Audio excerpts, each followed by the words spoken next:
on industrial relations and employment relations. Till now, we have covered the concept and approaches of industrial relations, the constitutional provision, role of the International Labour Organization, and the framework of legislation in India. Along with that, the way that labor administration machinery functions in the country. The last unit of this particular block is related to understand or to study the global trends in industrial relations. Till my discussion in the last 4 sessions were confined only to the Indian scenario. But if you look into the industrial relations scenario, though every country has its own characteristic features of industrial relations, but that can also, you can find in terms of influence of one country over the other, or some similarity, or a specific type of trend that you can witness with regard to industrial relations. Let me again remind you one particular statement that I have given earlier, that industrial relations is never static or remain constant as it is over a period of time or over a period or over a difference in terms of place. Place normally I mean here mostly in terms of the international perspective, the global perspective. As industrialization changes over a period of time because of various factors by which it gets influenced. At the same time, you can find specific features of industrial relations in a country because of certain indigenous features or characteristics, or because of certain kind of local features. So 2 things that you can mark, that industrial relations, whether at the national context or at the international context, has never remained static or constant over the period of time. It is under the process of a constant change, though the change can be considered to be relatively very slow. It is a process of evolution. And second, that you can find variation with regard to industrial relations from one country to that of the other country. This is so because there are various factors which particularly influence shaping up the industrial relations scenario in a particular country. It may be because of the political factors.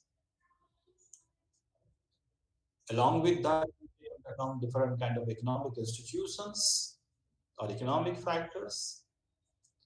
It can be different kind of cultural factors in terms of the values, norms, and so on.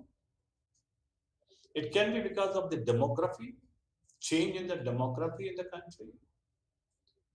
It may be because of the different kind of technological changes that are taking place. Or it may be with regard to the management culture, management philosophy, style of management of individual organizations. You can find there is some kind of a change over a period of time, either at the macro level, that is the national level, or even at the micro level, that is at the unit or at the organizational level. When you take into account in the industrial relations in a general perspective in terms of examining the global trend or the international it or examining it in the international scenario, we obviously can take into account specific features in order to have some kind of understanding of the holistic view of industrial relations.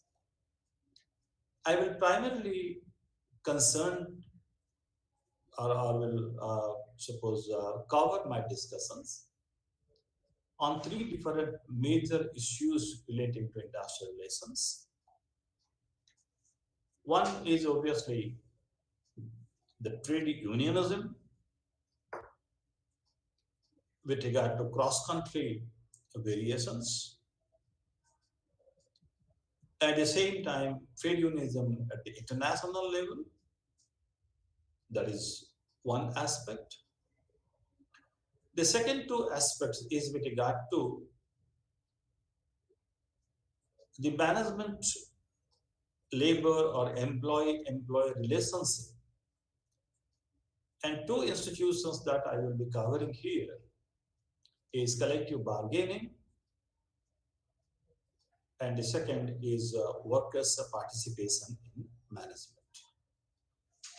Both these two terms, particularly with the collective bargaining, is nothing but considered to be the extension of democracy at the organizational level, and sometimes this being called as industrial democracy, as a particular term has been used by Sidney and Beatrice Webb in their writings. Even if you look into the literature of the International Labour Organization, it also recognizes the collective bargaining and the different forms of workers' participation, the different constituent, suppose council or bodies that are being constituted, are considered to be both mutually contributory for developing industrial peace or developing a harmonious relationship and maintenance of that. It is primarily why I'm taking into account these two again is primarily based upon, as I told you, have a bearing on labor management relations or employee relationship. Sometimes we take into account collective bargaining as a particular method of either preventing conflicts or more so for resolving conflicts through a mutual process of negotiation between the employer and employee without any interference of a third party on specific issues. So this probably provides a foundation of developing cooperation upon which workers' participation management can be built upon.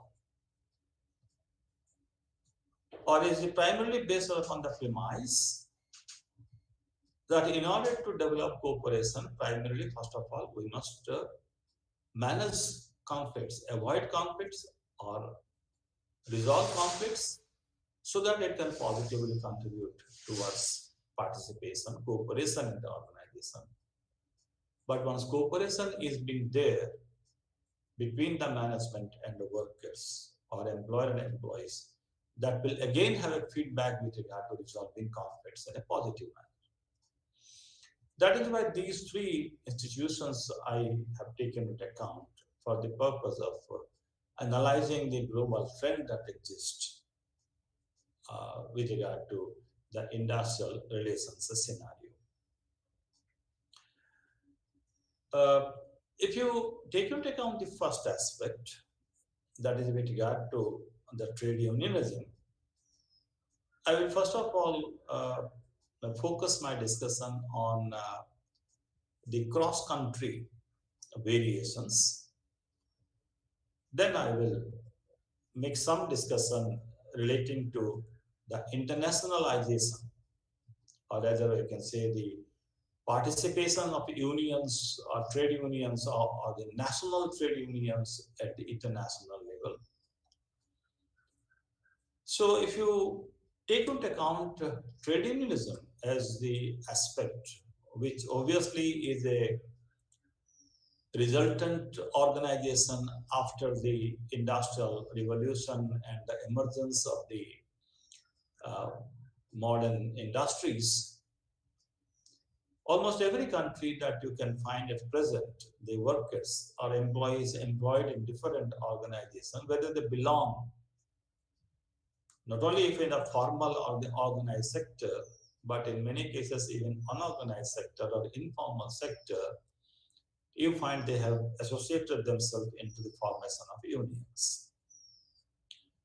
So what is the trend, particularly with regard to this trade unionism in terms of maybe that you can take on one particular feature as the membership of the unions?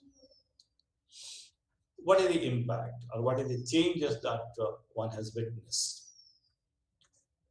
Because as I told you that there can be various factors that can have an impact upon industrial relations, means it can also have an impact upon the trade unionism, enrollment of members under the trade union.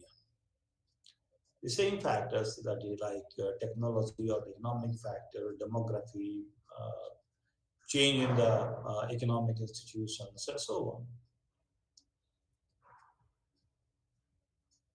Now, the variation that you can find at present in the number of countries, one general trend that you find is in most of the so-called economically developed or industrially developed Western nations as a whole, including the almost all entire European nations, whether Western Europe or the Eastern Europe, or the North American countries like United States of America or the Canada and so on, you will witness that there is a general trend of decline in the membership of the unions. Particularly, if you take, for example, the European Union, and that is, and particularly with regard to the Western European nations, the average membership of the Union across the European Union or the EU is hardly 25%. That means 75% of the workforce and the entire European Union, they don't belong to any unions. And if you take into account the individual statistics, the highest as reported on the reports is in Italy, which is as much as 38%. The same, or rather, sorry, 37%. The same in Germany is only 18%, and as low as 8% in France. So it varies from country to country. Only that I've given the example of three different countries, with Italy having the highest at the rate of 38%, 37%, France 18%, and that's Germany 18%, and France 7% or 8%. So on average, what I have told you that this is particularly with regard to the Western European nations. Similar is almost the trend in the East European nations also. This is so because of the so-called fall of the Iron Curtain in 1989, or sometime we talk about with regard to the fall of the Berlin Wall, where we find substantial changes in the political economic structure in most of the in the Eastern European nations, which were ultimately, which were considered to be under the Soviet bloc or under the influence of the USSR. And almost all these countries have some kind of a socialistic pattern of government. whether you take into account Poland, you take into account Czechoslovakia, if you take into account Yugoslavia, Hungary, and so on. So after this 1989 incident, there was some kind of a change in the political and economic structure of this organization. It had its effect also on industrialization scenario and with regard to trade unionism. With the political setup of socialism that was in existence as a single party, every employee working in the organization belonged to the same party, to the trade union, which are the again component of the same party. So all are in unison. But once there was change in the political setup, and individual members have got the freedom whether to become a member or not. After 1989, in most of these East European nations, you find there is a drastic fall in the membership of the trade unions.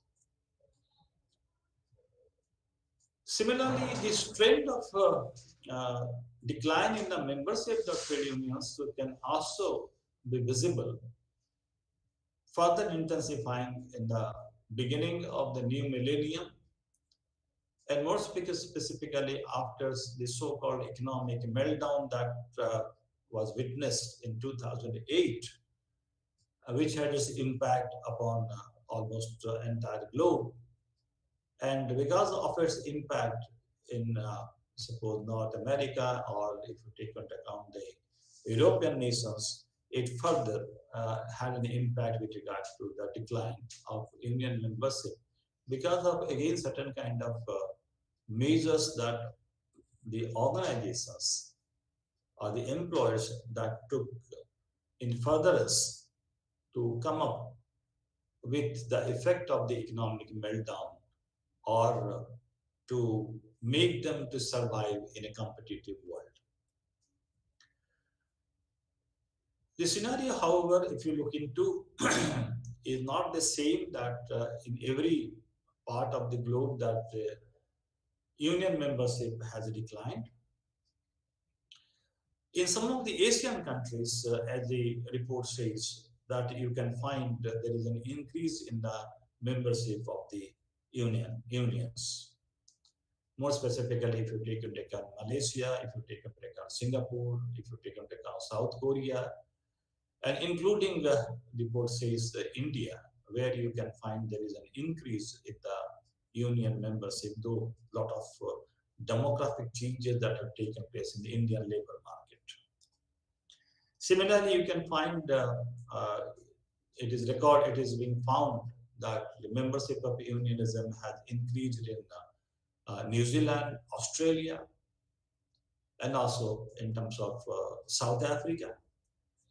And some of the South American countries, more specifically Costa Rica and Brazil. So you can find that the world is divided into two components here. The North, comprising of the European nations and the North America, like USA and Canada. Almost all of them witness there is a decline in the membership of the unions, whereas the southern part, the Asian countries, if you take into account some of the African countries, South American countries, or the South Pacific, like New Zealand and Australia, you find that the situation is just on the contrary, where union membership has increased. Now, there are maybe also, as I've told you, there are some local factors sometimes which also affect with regard to the change with regard to the trade union structure at the national level. For example, if you take South Africa, the situation particularly which was prevalent at the time when apartheid was in vogue, and post-apartheid, it was found, records, if you can go through the record of some of the available literature, it is found that the union membership had increased after the apartheid was lifted.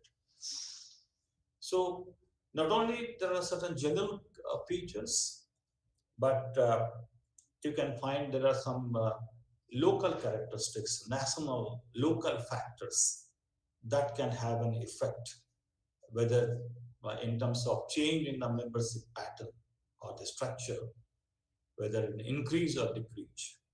It can also vary from one sector to the other sector.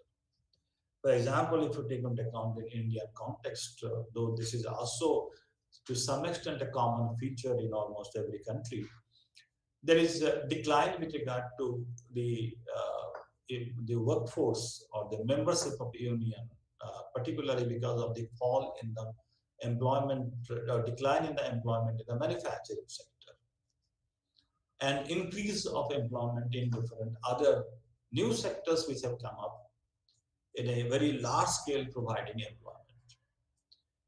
Example, maybe suppose if you take into account this expansion of the service sector in terms of information technology, if you or you take into account hospitality industry, if you take into account medical or the hospitals, if you take into account transportation and so on. This has also expanded, and in many of these particular establishments where employment is provided, these are to some extent are non-unionized, or the people belonging to employed in this kind of organization never have any kind of unions among themselves. If all that have, it is very, very marginally very less. So the fall in the member with regard to the manufacturing sector, employment has declined. That has a probably an effect upon the fall in membership in most of the European nations. Uh, one change in demographic in India may be that you can find there is also an increased employment in the construction sector or in the along with that of the service sector. So these are the some of the demographic characteristics that can be taken into account also as the local or the national characteristics which can suppose have an impact upon the trade unionism, the existence or the way that trade unions membership generate themselves. Coming to some of the responses of the union, particularly when we were discussing this at this particular point of time, when we have recently passed through the effect of the pandemic, post 2020 March, when almost the entire world came under lockdown, trade unions also have tried to respond in such kind of a situation. Though the responses across the globe is not necessarily the same, it varies from country to country. But some of the trade unions in this context have responded by even not collecting their membership fees from the workers or from the employees who are the members of the union, or suspending the collection of membership fees because of the forced layoff because of the lockdown, in order to reduce the economic burden probably on the employees.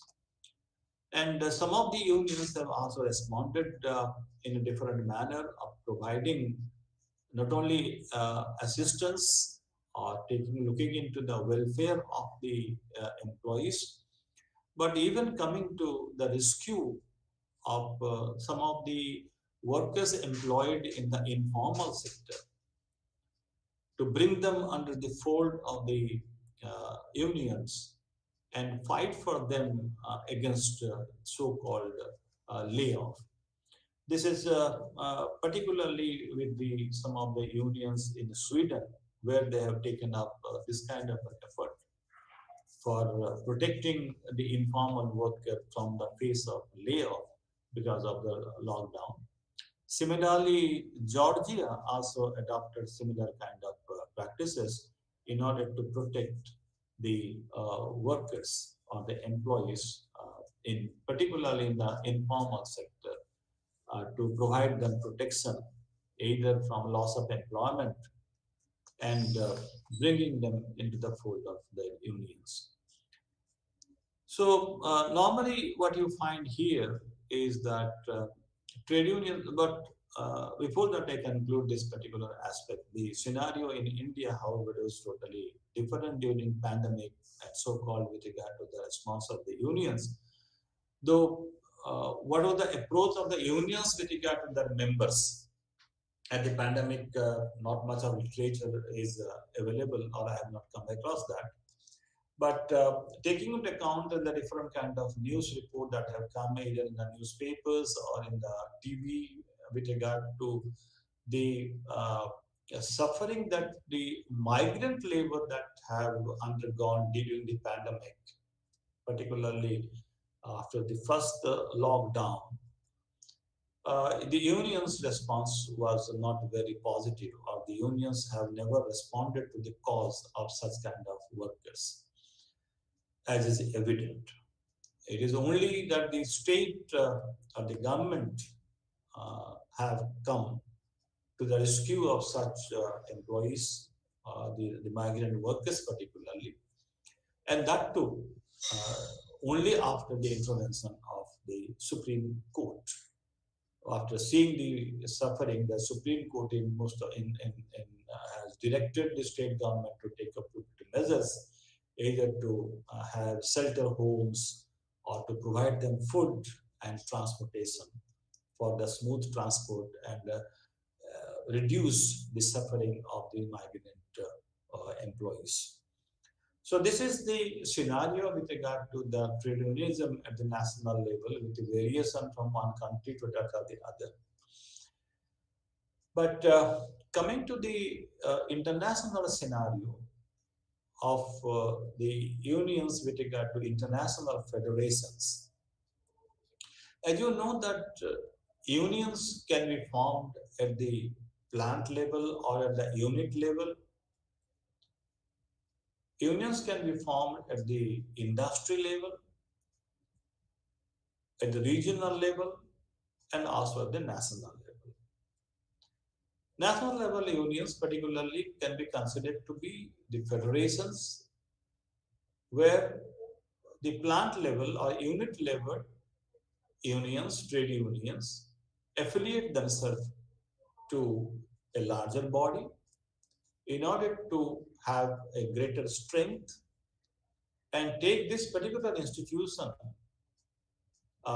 for furthering the cause of the workers or fulfillment of the demands or the grievances of the workers, or influencing, lobbying for the workers upon the government for appropriate measures for the well-being or welfare of the employees. So particularly, it is also based upon the belief that if more organizations come together, it provides a collective strength to the unions.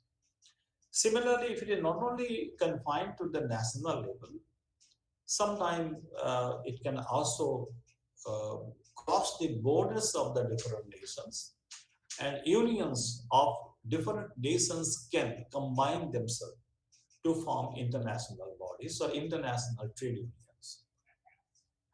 There are a number of unions which are functioning at the international level, and the formation of international level union is not something which has begun in the present or in the 20th century. It can be dated back even to the 19th century, because as far back as if you take into account, efforts have been made in the later part of the 19th century for the purpose of formation of international trading and federations. For example, in 1800, the first instance with regard to the formation of the International Trade Union was in 1864, known as the First International, and which was the first conference was held in London, though it did not survive for a pretty long period. Formed in 1864, it was abolished or defunct by 1876. However, there was another effort, uh, mostly now initiation taken by France. The Second International was formed in 1809. Its first conference was held in Paris, and though again it had short-lived, and it became different by 1916. So efforts are there, particularly to bring the trade unions at the international level. And currently, suppose you find there are a number of unions which are either functioning at the global level, at the regional level, that means at the European level countries, or even some federation that function even in the South Asian region. For example, if you take into account one union at the functioning at the global level or international level, that is the International Trade Union Confederation, ITUC. This federation was constituted in 2006 by the amalgamation of two existing unions. The two existing unions which merged together to form this particular union were the International Confederation of Free Trade Unions, that is ICFTU, which was formed way back in 1949, one of the considered it to be one of the oldest union functioning at the national level. And the second union was the World Confederation of Labor, WCL. These two unions, which were functioning independently, in 2006 decided to merge together. And the outcome of that was the formation of the International Trade Union Confederation. Now, this particular union, though is functioning at the global level, it has its regional level organizations also, dividing into three different areas the globe. One is with regard to the Asia Pacific region, comprising of the Asian countries and Pacific countries like Australia, New Zealand. It has a regional with regard to African region, mostly the continent of Africa, and it has an American region comprising of the North America and the Western or the European countries.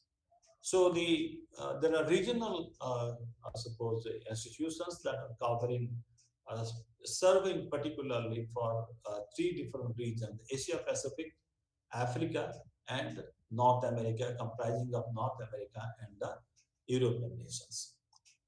It particularly believes on protecting the human rights and with regard to institutionalization of Indian state democracy and uh, equal rights on the part of the promoting solidarity among the employees. It is the primary objective of the organization for which it conducts different kind of activities at the international level and also at the regional level.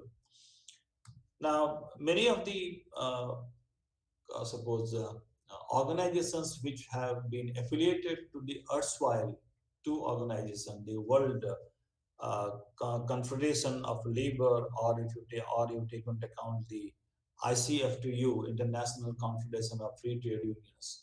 The national level trade unions which have been affiliated to these two unions ultimately have their affiliation to this newly formed International Trade Union Confederation, ITUC.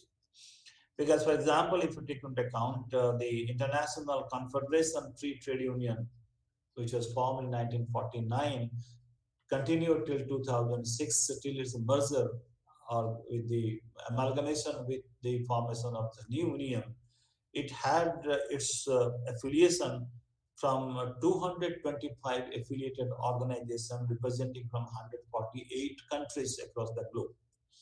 So all these associations obviously now have become part and parcel of the newly formed organization in 2006. This is with regard to an example of the global aspect or the functioning of a trade union at the global aspect. The second regional union that you can take into account, which is functioning at the European nations, for the European nations particularly, and the name is the European Trade Union Confederation, or known as the ETUC. This is an umbrella organization for the national level trade union functioning in different European nations. And obviously, it represents the employees working in the different industries or organizations located in the European nations. Now, uh, it is also pursuing different kind of economic and social policies, and it takes up negotiation with the European Union on broader issues which can affect the each and every member country of the European Union. Another example that you can take into account, which is functioning at the regional level, and that is with regard to the South Asia region, concerning India and the South and Asian countries like Bangladesh, Bhutan, Pakistan, and so on. The name of the organization is South Asia Regional Trade Union Council. It is a federation of the national level trade union and comprising of mostly the countries who are members of the SARC. So, Afghanistan, Bangladesh, Bhutan, India, Maldives, Nepal, Pakistan, Sri Lanka, and the two Indian trade union federations, that is the functioning at the national level. The Indian National Trade Union Congress, which is under the fold of the Congress Party, and another national level federation, which as such does not have any kind of political affiliation, that is the Hind Mazdoor Sabha, have their affiliation to this particular organization, that is the South Asia Regional Trade Union Council.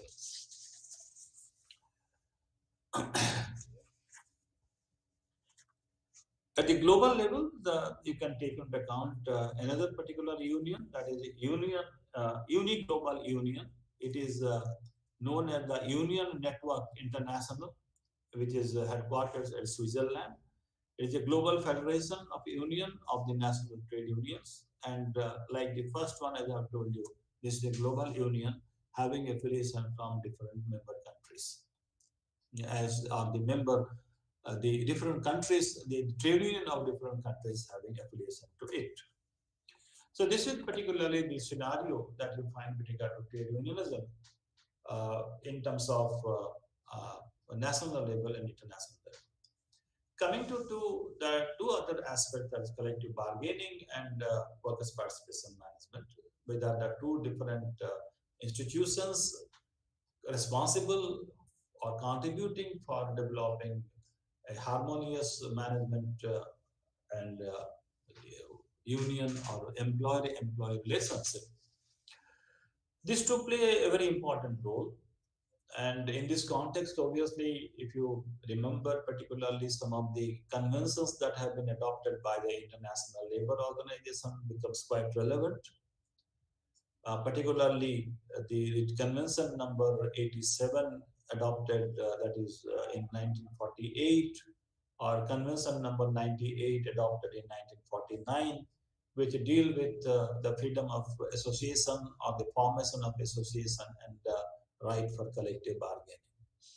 Collective bargaining, as you know, is the method of mutual negotiation that normally takes place between the employer and employee as a mode of resolving conflicts or dispute between the employer and employees in the different organization.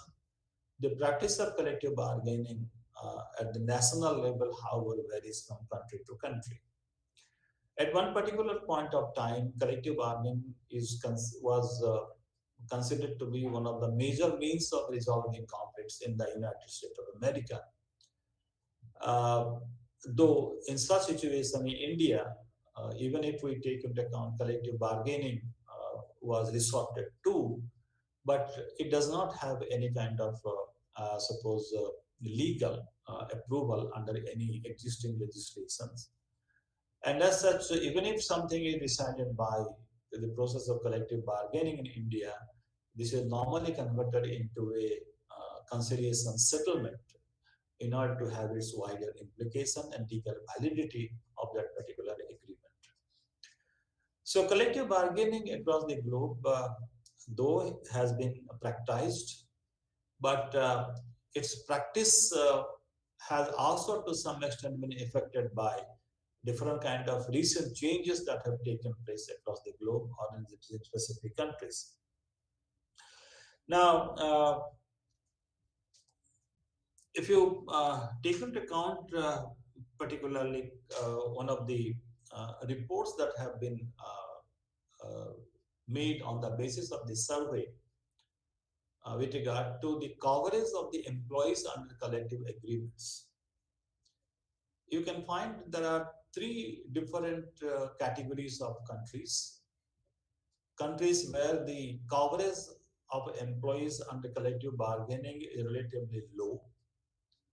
In some countries, the coverage is moderate, and in some countries, it is high, relatively high. The countries where particularly you find the coverage of uh, employees under the collective agreement or collective bargaining is relatively low are the countries like Peru, USA, Malaysia, and Philippines. Moderate or medium level countries are Japan, Brazil, Australia, Switzerland. Whereas if you take into account high level, where the employees are covered under the collective agreement, are some of the European countries, particularly Belgium, Italy, and France. Collective bargaining varies in its shape from one country to the other. It can be a bargaining that can take place between one employer and the employees of that organization. It can be multiple employers on one hand and multiple employees engaged in different organizations. And this particular method, mostly that you find in Canada, in the United Kingdom, Ireland, where you can find the practice of multiple, suppose, employer bargaining. But the collective bargaining has been affected again because of the fall in the trade union membership and because of certain kind of demographic changes that have taken place, or economic factors may be also responsible for that. In the sense, uh, in many of the countries, even in the European nations or in North America also, the trade union membership has fallen because of the increase in the non-unionized employment. That means there is employment which has resulted into that the employees cannot form trade unions. Similar example that you can also find in India, particularly after economic liberalization in the 1990s. In order to encourage foreign direct investment and give a lot of, to some extent, some leverage to the foreign companies to come up and establish their organizations here, and not only to this suppose large organization, but also to some extent smaller organization, or even if you take into account foreign startups. Government of India created various regions known as the special economic zone, SEZs, or export zones, and so on. Now, with the condition that in these zones, any industry that is being functioning, many of the labor law will not be applicable to them, or the employees working in such establishment will not be allowed to form trade unions. So this is exactly an example of non-unionized employment. They will be working, they will be suppose in different establishment. Many of the provisions of the law, particularly if you take into account the Trade Unions Act or Standing Orders Act and so on, even to some extent if it is a factory, some of the provisions of the Factories Act and so on shall not be made applicable. Particularly the industrial relations, the trade union and other acts obviously will not be applicable to them. So when there is no union, there is obviously no collective bargaining there.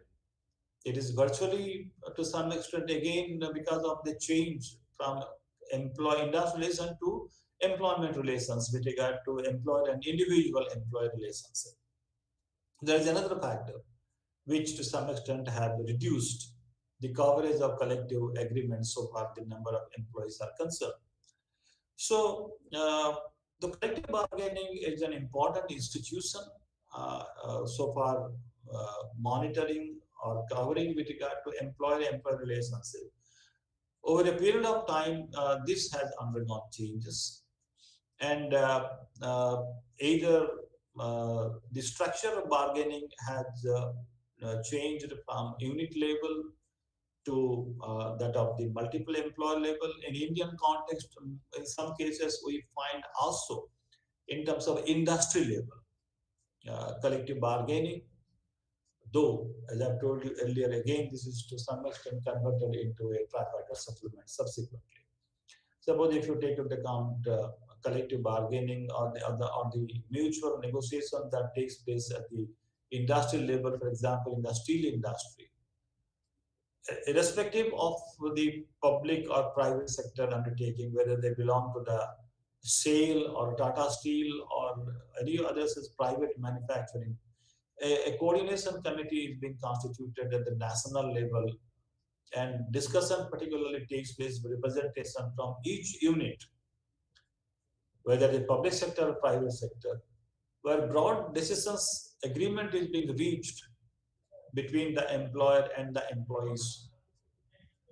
And ultimately, this is being converted into the form of a conciliation settlement at the individual unit level.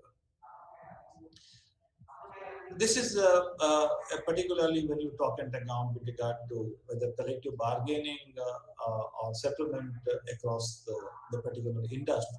Sometimes it can be confined to only one particular unit, uh, collective bargaining, or it can be, if it is to some extent a local area, it can be, suppose, multiple employers. There is similarity with regard to of industries. Suppose if you, for example, if you take into account in a particular state, there may be 3 or 4 paper manufacturing units. The all the paper manufacturing units of that particular state may take up discussing with the different trade union functioning these units. That can be considered to be also a multiple employer collective bargaining level with regard to multiple units. So it depends upon again the structure of the trade union functioning and the type of structure that is being adopted by the organizations or in a particular. When in some cases, obviously, they have some kind of a legal sanctity, a legal sanction. So if you take into account collective bargaining in USA, this is legally approved. Unlike in India, where it does not have any kind of legal approval. The second institution with regard to employer-employee relationship is workers' participation in management, another important institution. Unlike the collective bargaining, which can play a dual role of preventing a conflict or a dispute and resolving it, and thereby uh, contributing for the development of cooperation. Participative management is obviously based upon the premise of cooperation between the employer and the employees. It is known by various kind of terms. Sometimes it is known as participative management. Some people call it industrial democracy. It is democratization of work. It is primarily based upon the idea of allowing the non-managerial employees of an organization to take part in the decision-making process of the organization. Now, this particular forum of workers' participation, though, have become quite popular after the Second World War. But some beginning can be traced even in some countries, particularly just after the First World War. And most typical example that you take into account with regard to Germany, with regard to the Works Council that was constituted. Participation of management can take, if you, the practice that you find in different countries varies in its form, in its structure, in its scope. It can be purely at the level of the information sharing. It can be at the level of joint consultation where it is only recommendatory. And third, that can be considered to be the highest level, it can be joint decision making. The last, of course, that we can take into account with regard to a particular concept known as self-management, because the practice varies and known in different countries by different names. For example, if you take into account Germany, it is known as the co-determination based upon the principle of joint decision making. Whereas if you take into account Yugoslavia, it is known as self-management, where the employees ultimately manage the organization by themselves in the context of the management becomes subordinate to that of the employees. Or whatever it may be with regard to its scope. If you take into account the genesis of the workers' participation, Works Council was considered to be as one of the important suppose institution or a forum which formalized for the participation of workers in the decision-making process of the organizations. This particularly started after the First World War in Germany, particularly to have a control over the different kind of decisions. Um, though these obviously were crushed during the Nazi government in the 19 late after in the 1920s and the 1930s. But again, it revived back in the 19 after the Second World War, and it continued after that in 1940s, 50s, and 60s. The particularly in Germany, it was felt that since many of the employers they decided to support the fascist government, not only in Germany but also to some extent in Italy and also some of the employees in France. So the employees felt that they should have some kind of a control over the unilateral decision-making process of the employers, and as such, employees should be allowed to participate. There are three different aspects where they can participate. One is with regard to the economic aspects, where obviously it will be limited to some extent with regard to the suppose recommendation or suggestion. If it is a policy matter, this may be only with regard to the extent of information sharing. But if it is a social issue or it is relating to the uh, uh, aspect which are directly having relevance with the labor, then obviously it is at the level of the joint decision making. So the extent of participation varied from issue to issue in order to have some kind of a clarity and avoid any kind of conflict over it.